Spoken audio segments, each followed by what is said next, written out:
Hello, world of YouTube. Today we are welcoming Phil Jackson, and we're going to be talking about the April edition and Phil's wonderful article in it, all about recommend a friend. And it doesn't need to be meh. Mm-hmm. Is that the right pronunciation, Phil? Meh, Meh, meh, meh, meh. meh. Yeah. So welcome, Phil. Thank you, darling. And Good to be back. yes, so always good to have a chat. And yeah, and this time talk about recommend a friend. I mean, this is like a Mm, salon classic, isn't it? mm. Yeah, well, I think it's kind of when you talk to salon owners about where they get new clients from, they always say, "Oh, yeah, we get loads of ours from referrals, people just saying nice things about us."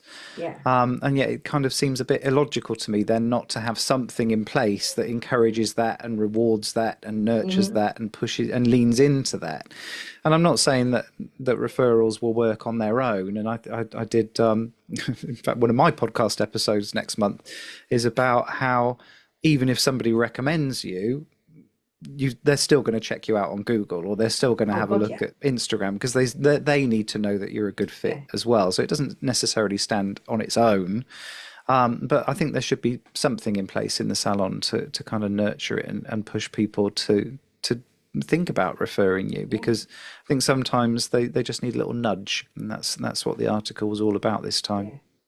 Definitely. I know when in my phrase I always use, when I had my salon, we had little cards Hmm. and it was like they'd give it to their friend, they'd write Hmm. their name on it, and then the friend would write their write their name on it. And when they came in, we used to give I think we used to give a 10% discount to each of them, something like Hmm. that, or 15% discount to each of them. Hmm. And so we had, yeah, so both would benefit from it. And it Hmm. did work quite well. We used to get quite a lot of clients It that way. it needs to be a win-win. I mean, I'm not a big fan of stuff being around all the time. Mm. It's not how I run referrals, because I think that particularly if you've got a team, we're asking them to do a lot of, Yeah. in terms of making sure that people are rebooking and getting treatment plans together and really thorough consultations. And don't forget to, retail as well and all those things and the Yeah. Don't upsell. forget to ask for reviews. Yeah, and it's There's kind of so much. another thing. So it's no Yeah. wonder that it kind of gets ignored a little bit. Mhm. So I don't run it as something that's in the salon all year round. I'd much rather run it as a campaign, which Yeah. ours go across a month. And I think that gives you a couple of benefits. The first is it's fresh and it's interesting and it stops becoming wallpaper. It's not just kind of forgotten about, because Yeah. usually what happens, let's face it, is we have that stack of cards. We Yeah. say to all of our therapists or all of our stylists, I want you to be doing recommend a friend, and they'll do a few to the clients that they really like. Yeah. And then it kind of gets forgotten, and then the cards get pushed around the salon loads of times until they're too grubby and Put end up away in the in a bin. cupboard. Yeah, it's just not front of mind. Whereas if it's a short, sharp hit, we can keep Mhm. that energy and keep that enthusiasm for a much shorter period of time. The other thing it does is it allows you to figure out when you want it, Yeah. because you might not want referrals particularly the month before Christmas. Mhm. Whereas actually we get to February, it might be a really useful thing to Yeah. have. So for Yeah. us, it was always August. Yeah. August is a really low month for us in the salon because most of our clients are mums. As soon as they struggle with childcare, they don't want to come into the salon anymore. Yeah. So it's a really good time for us to try and nurture, to get people to recommend people. The other thing that always happens in September is our prices go up. Yeah. So it's a really good time to get vouchers in people's hands for them to spend on their next visit. It takes a little bit Yeah. of the sting out of that as Yeah. well. So by keeping it a short term thing, we can figure out what's the best point of the year for the salon and for Yeah. the customer too. And the other thing I think part of the reason we did so well on referrals is they were much more generous. Yeah. So I'm talking kind of what the equivalent of what would be like an 80% discount rather Yeah. than a 10%. So it's yeah, it hits a lot harder and got us much Yeah. better results. But then if you can kind of, when I mean, because there's such an argument, isn't there, for and against discounting and all the adding value stuff. And I think if that whole thing is, you have to view the recommend a friend scheme, referral scheme, as a massive part of your marketing campaign, don't you? And marketing always comes at a cost. Hmm. And it's that sort of speculate to get that money back in, isn't it? Because if you can get somebody, say for example, a fortnightly nail client or a 6 weekly hair client, they're going to spend over the year, they're going to probably spend £800 to £1,000 with you doing whatever they're doing, if they're going to come in regularly and do all of the treatment plans that you give them and buy their retail and do all that stuff you want them to do. So losing 50 quid at the beginning, is that a fair price to pay? Well, and I think it is. I think there's certainly there's that argument that as soon as you've got them into the salon, you've got ideally a new regular client. And there's a few things that make it affordable. The first is, if you remember, I said I was doing it in August. Lots and lots of utilization around. I would much rather we were doing discounted appointments than doing nothing. Absolutely. They can only take the slots that are available. So there's very little to lose on that front. I'm already paying the team to be there. I'd much rather they were doing referrals at a discount. The other thing that's happening is you've got that ability to turn them into regular clients, but there's a third thing that's happening in the background, and that's anytime we spend any money on marketing, there's a certain amount of wasted resource. So if you spend 500 quid on Facebook ads, you might well make more than your 500 quid back, but there's an amount of that money that's wasted. It's showing ads to people that just aren't interested. With recommend a friend, the amount of wasted effort is much, much lower. And that's because the person doing the recommending is shortlisting for you. They're only going to talk to those friends that they think will be a really good fit for you. Yeah. So where your retention rate on new clients might be, I mean, it's not unusual to see sort of 30, 40% retention rate on new clients. With a recommended person, you can easily double that, sometimes more. So there's very little risk. There's very little wasted effort as far as recommend a friend promos are concerned, because that shortlisting is happening for you. And I think, and so much of it already, like, the whole know, like, trust thing, so much of that is already ticked off on the potential clients list, because if their best friend or their cousin or their daughter is already coming to you. I mean, I've just experienced this, one of my a fairly new client who is coming to me for reflexology, and she's booking fortnightly, which is unusual, because most people will book that monthly. She's coming fortnightly, brilliant. But then she came into me about a month ago and was like, oh, it's my daughter's birthday, I've decided I'm going to get her a voucher. So her daughter came in to get her voucher last week. So, and the vouchers work in a similar way, don't they? To a degree, there's less investment from the recipient than there is maybe from a referral. But the daughter came in to me, had a lovely treatment, and before she left, she bought another 2 vouchers. So already I've potentially got another 3 clients from this one person, and that recommended, because she loves what I'm doing so much. She's now going out and shouting about me everywhere, which is brilliant. Well, actually, there's another little thing that's going on there. And I see this sometimes when salons are busy. They've got nice regular clients that seem to really, really love them, but they don't refer. And that's normally because you've been inconsistent. And the analogy I've always got is I used to go to bear with me. I used to go to a pub when I lived in Newbury across the road, and I'm not making this up. It was called the Cock. So I used to go. My sister's got one down the road from her called the Cock Inn. You nearly said your sister's got a cock, didn't you? I did. She hasn't, no. So we used to go to the Cock at Shaw, it was called, and cracking little pub, not very big, but beautifully done out, and the food was really reasonably priced and very, very good. And I didn't recommend people because one night a week, and it used to change, the chef was off, and then the bar manager used to do the cooking instead, and it was slower, and the portions weren't right, and it was just inconsistent. So even though it didn't stop me going, I still loved it. I still loved it enough to spend a lot of time and money there, and we were opening the salon at the time, so we were eating out there sort of 3 times a week. But I would never recommend it because of that inconsistency. So if ever you're at a stage where you're not getting the referrals, it's because occasionally they don't quite trust you, because if their friend turns up on the night when the chef's off, you're going to be embarrassed. So if you can't get the referrals, it's because you're inconsistent.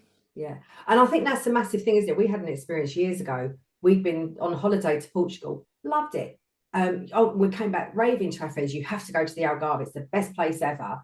They went and they had a disaster. Car got broken into, flat tires, hotel was dreadful. I mean, obviously, it's a whole region, which I can't be accountable for. But that thing when someone else has enjoyed it and then you go and have a bad experience, is like that, the damage that can do to a brand, to like to the Algarve. They never went back. They never go back.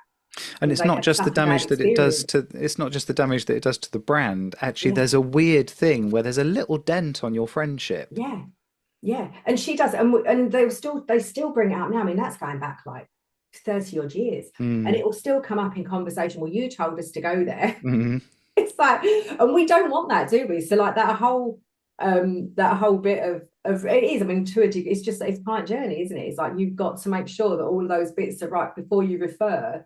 You've got to be on, the business has to be on point for the person to refer, and for the referee to have the same experience. And it's a really Oh, for vital part sure. of that connection. And there's been salons that I've gone into as a coach where, and this sounds counterintuitive, but I've actually encouraged them to drop standards slightly, but deliver that consistently.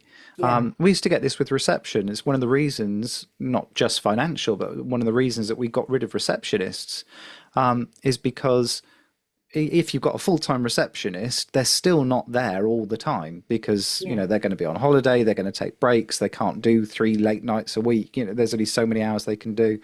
And what we found was that the experience you got on a Tuesday afternoon was not the same as the experience you got on a Saturday morning, because when the receptionists were there, it was a much, much better experience, much smoother. And we said, actually, we can't have that inconsistency. What we're actually better off doing is getting rid of receptionists and actually finding a way to make that work Yeah. at a consistent level, albeit that level being slightly lower. But people need brands and experiences that they can trust before they're going to start referring.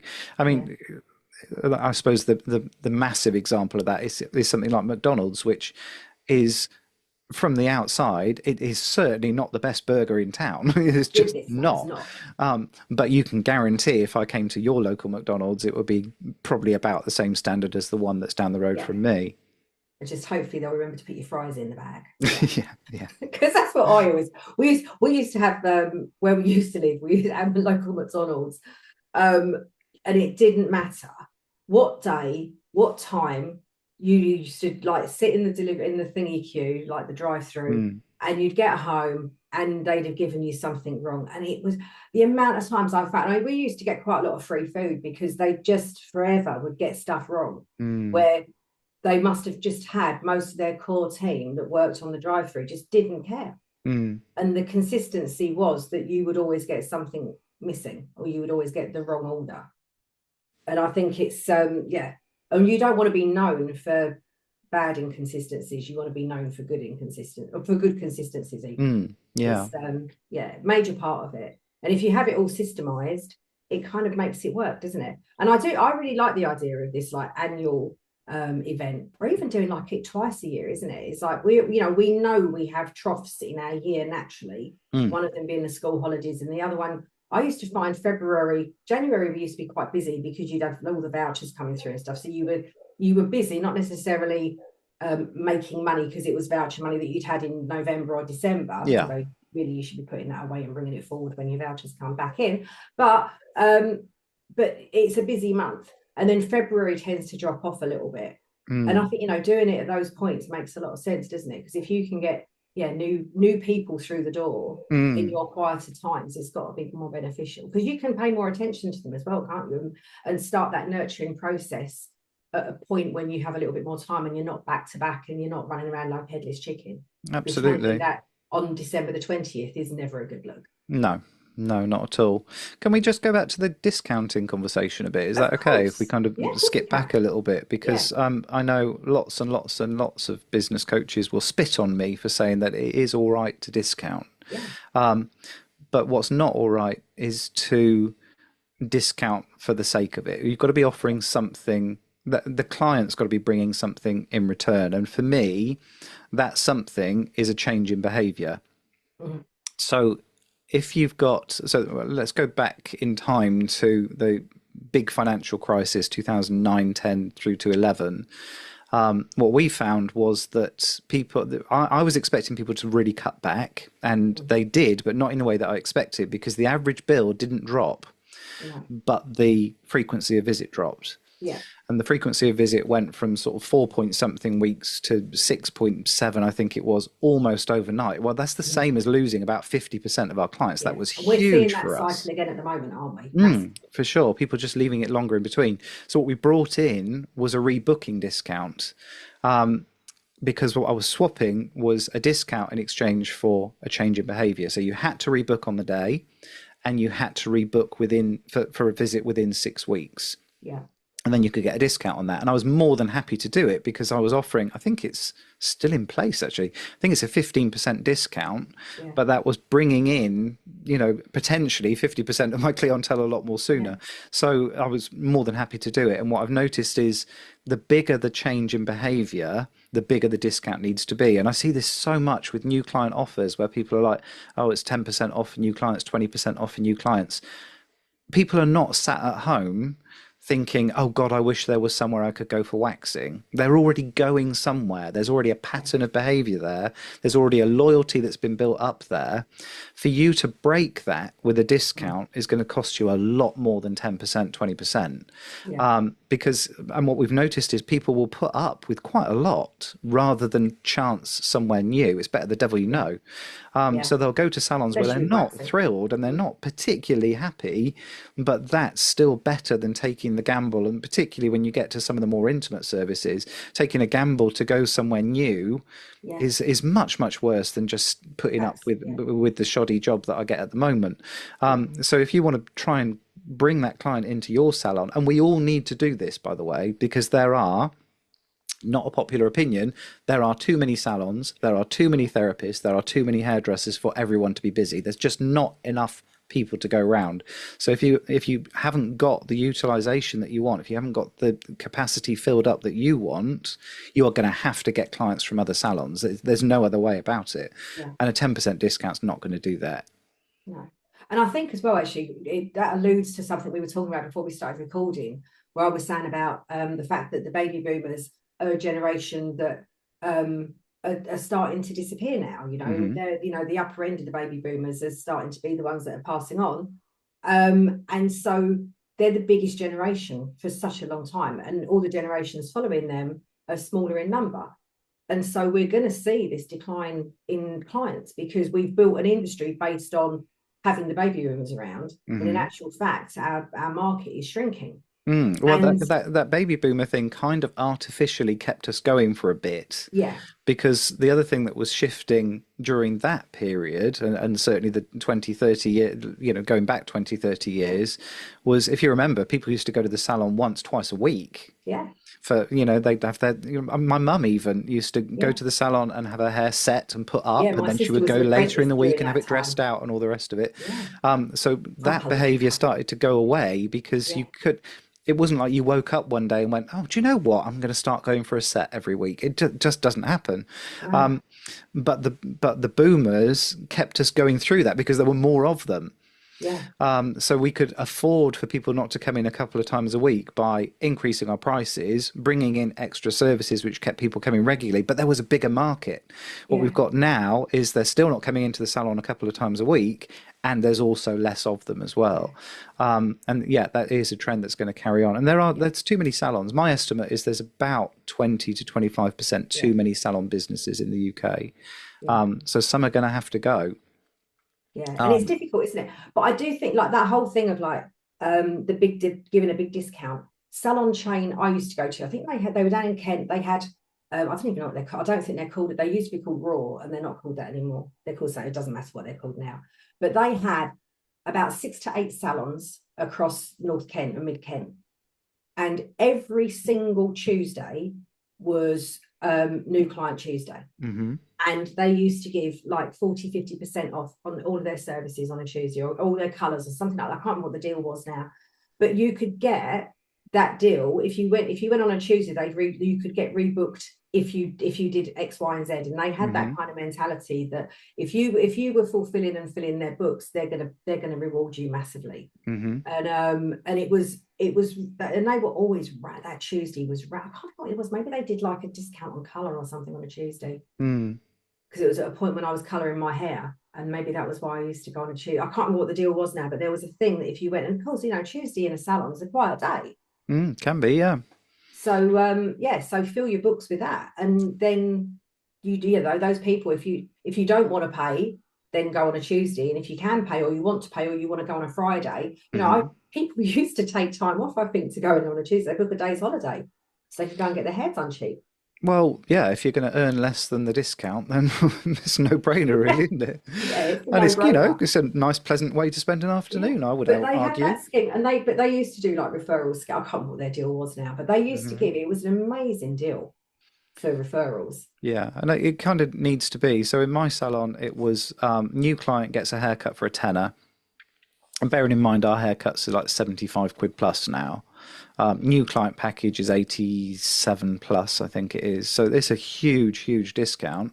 Yeah. And we don't even get to keep that tenner because the person doing the referring gets a £10 voucher for everyone that they send in. And that's the other thing that I think people go wrong is when you're looking at who will actually send customers in, some of your clients never will. No. Never No. will. It doesn't matter how good you are, how consistent you are. They just don't do that thing. They don't like those types of conversations. Or actually, what we found when we really got to grips with our customer avatar and really identifying who our target market was, she didn't want to see her friends there. It was her Yeah, there's an element space. of It that. was Yeah. her little place to be. Yeah. And we were like her little secret. So she didn't want to do any recommending. So it was no wonder Recommend a Friend wasn't working for us in that kind of way. But what we found is you'll get some clients that will do it, not that many, but we need a way to allow them to refer more than one. Yeah. Because we find the ones that will do it a lot, and I think our record was 13. So we had one client brought 13 clients in a month for us. So we tend to find smaller numbers of people doing the recommending, but they will recommend 5-10 people, maybe even more than that for you. So bear that in mind when you're building your scheme as well. So what we didn't want initially, we had a discount. So if you brought somebody in, you would get a discount on your next service. But then what were you going to do? If they brought in 2 people, does that mean they were going to get 50% off? If they brought in 4, were they paying nothing? So we just did £10 vouchers, and they could stack as many of those vouchers as they wanted to. Yeah, because that's what, because we had, and we did used to have some people that recommend a lot, and they'd get these discounts. And in the end, there was points when they just got a free treatment because they had referred some, and they used to store them up so they could get a free treatment. Yeah, And, but why not? Yeah, Why not? this is it. Everyone's winning. Yeah, and like the girls that worked with me are like, we're giving them you're giving them free treatments, and it's like, but they've just got me 4 clients in who've also received a discount, but they've already, they've rebooked, and so we're making, if we've got another 4 bookings for like £50 each, that's £200 in the bank. Yeah. And we, and there has to come a point when it's the cost of gaining a new client. Absolutely. But you've got to have a really good grasp. But you've got to know the lifetime value of a client. You've got to know how much a new client is worth for you. And that also means part of that formula is you've got to understand how many clients you're keeping. You've got to understand your retention rate. And the retention rate's always different. So the retention rate for regulars is always relatively high, hopefully high. And then the retention rate for new clients is always slightly lower. And you've got to know those numbers before you go in. Otherwise, it can get expensive. Absolutely. And I think as well, like that whole thing around, and I know particularly in nails, because traditionally we were always like a fortnightly treatment, and the amount of salons and professionals now that I see eking their clients out, or allowing their clients to eke out, because at the end of the day, it's not good for their nails, but they're allowing that to happen and letting them go 4 to 6 weeks. And it's, you're losing, like, you can do the maths quicker than me for that. But if you go from a 2-week appointment of like £30 to a 6-week appointment, yeah, you've lost 2/3 of your clientele if that happens it's just across the board. And then you've got to find more clients to fill those spaces, which makes it more difficult because, as we've just said, there's less clients to go around. Yeah. And part of that is because the generations are changing, but also part of that is because home use of product has gone up significantly, especially since COVID. I think the other thing that's happened though is we've positioned so much of what we do as essential Yeah. but there's a problem with that in that, we're going deep today, Sue. Aren't we? The problem with that is people never buy what they need, but they Yeah, will always buy what they want. yeah, Always. And it's why, you know, cigarettes still sell. It's why alcohol still sells. It's why, the number of people that will, shop in some really awful places or even go hungry, and yet they're still spending money on expensive jeans or yeah, whatever. yeah, People will always buy what they want. And what we stopped doing when we became very prescriptive in our approach and very scientific and we did need to professionalize, don't get me wrong, mm, but if you go too far in that direction, they tend to be the things that people cut back on. They'll always buy what they want. They'll yeah, always buy what they want. So yeah, it has to be positioned as an experience. It has to be it has to be something almost a little bit selfish for me. yeah, Self-care, I think, is a really useful message for people. But yeah, yeah, it can't be too prescriptive. It has to be a lovely time too. yeah, yeah. And I do think, and the more we can kind of sell that philosophy of, that, and I do think like the self-care, like one of the other things we were talking about before was about this whole the thing of the way that client space is changing and the way that their headspace is changing, Mm, in not necessarily just wanting to fit into a box, and they need to have an experience when they come to us, yeah. and we need to, and this is going to become even more important as AI develops and people's worlds shift, and the use of all of the like robotics and the clever stuff that we can do on our computers nowadays. As all of that changes, we are going to need to be nurtured more. Mm, And if you can be the business that nurtures your clients, the more chances that they're going to refer, and it for won't sure. be bleh. But It I will think be where yay. I think where people go wrong though is they try and cater for those people that aren't interested in that experience. And there's always going to be an element of the market that just wants a cheap haircut, or they Yeah, just want they're cheap in and nails, out. and they're not particularly fussed about the experience. They just want in and out, pay as little as possible. Just forget those. They're not part of your problem at all. No. And if we try and cater for those, I mean, the extreme is, I think we're starting to see now where we're getting nail art that's being applied by machine and things like that, and I think it's fun as a gimmicky little idea for now, Yeah, but I don't think it's not beyond the realms. I actually went down this thought process in one of my books where I think there is. I keep seeing videos of people with hair cutting robots, and they're always an absolute mess. It's yeah, absolutely hideous because they're approaching it from the wrong way. They're trying to use scissors and clippers and things. That's not the way. I think in my mind, it's a kind of helmet thing that pulls all the hair out from the scalp and then cuts it by laser. And I think there's definitely a way that that could be done with the technology we've got today. You start to take that as an example, and I know we're playing in the realms of fantasy, but it's not beyond the realms then when you could have one hairdresser with 10 of those machines. People literally come in, sit down, put the helmet on, stylist does the consultation, punches some stuff in, and then off it goes, kind of thing. And that will be done yeah, in no time at all. But what's the next step from that? The next step from that is I know what the stylist is punching in because I have the same every time. What if it was next to those photo booths where you get your passport photos done? yeah, You could just go in, put the helmet on yourself. yeah, Or are we going to get to the stage where you could rent one of these machines and four of your mates come around your house and all the rest of it? yeah, And it's really easy to get stuck in that kind of mentality where it's less and less and less and less experience.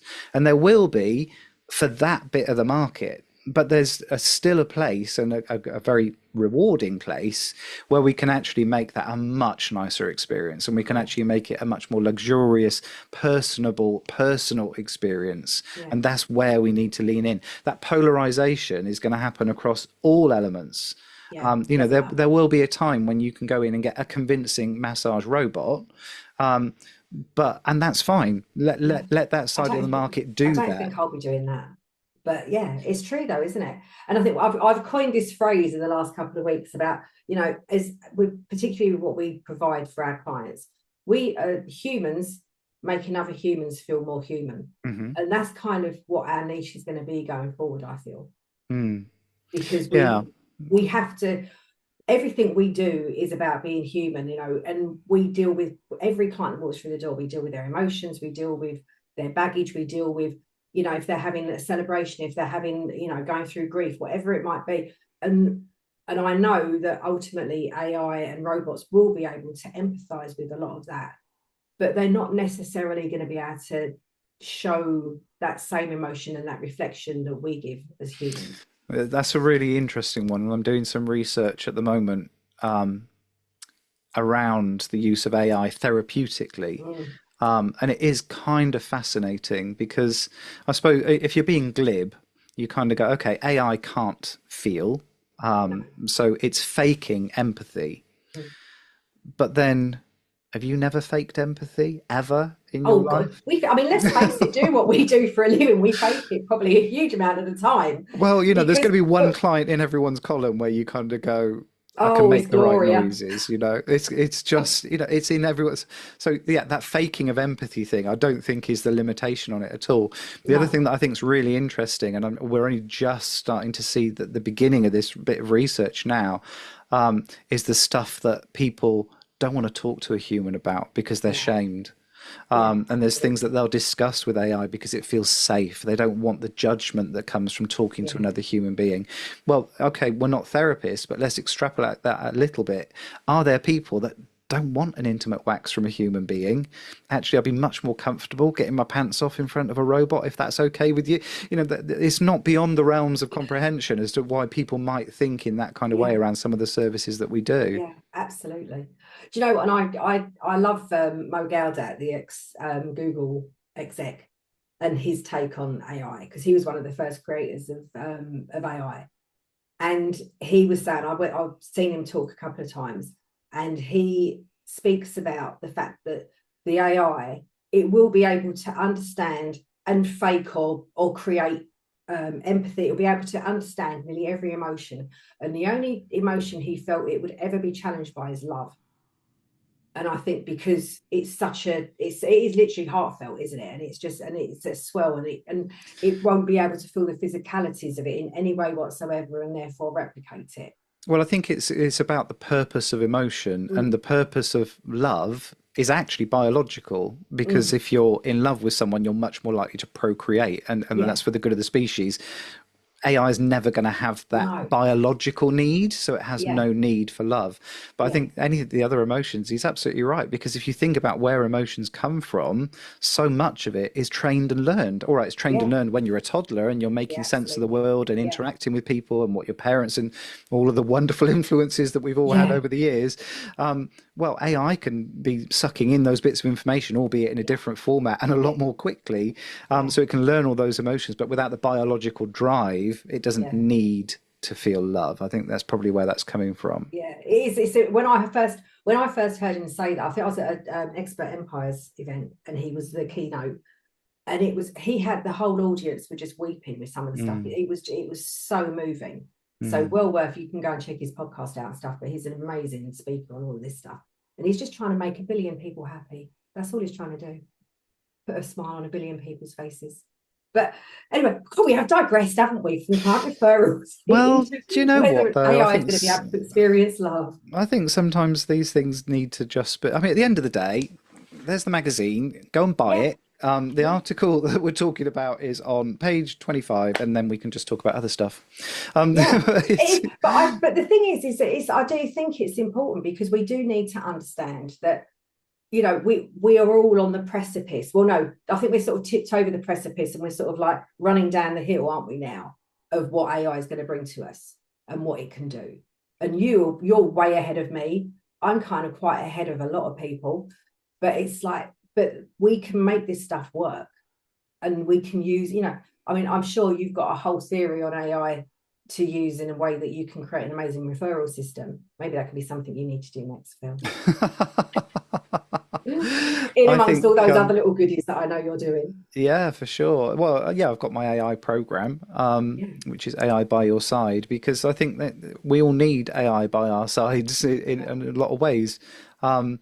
And I think what we've started to realize is that there's bits of our jobs that could be replaced by AI, but do we really want them replaced by AI?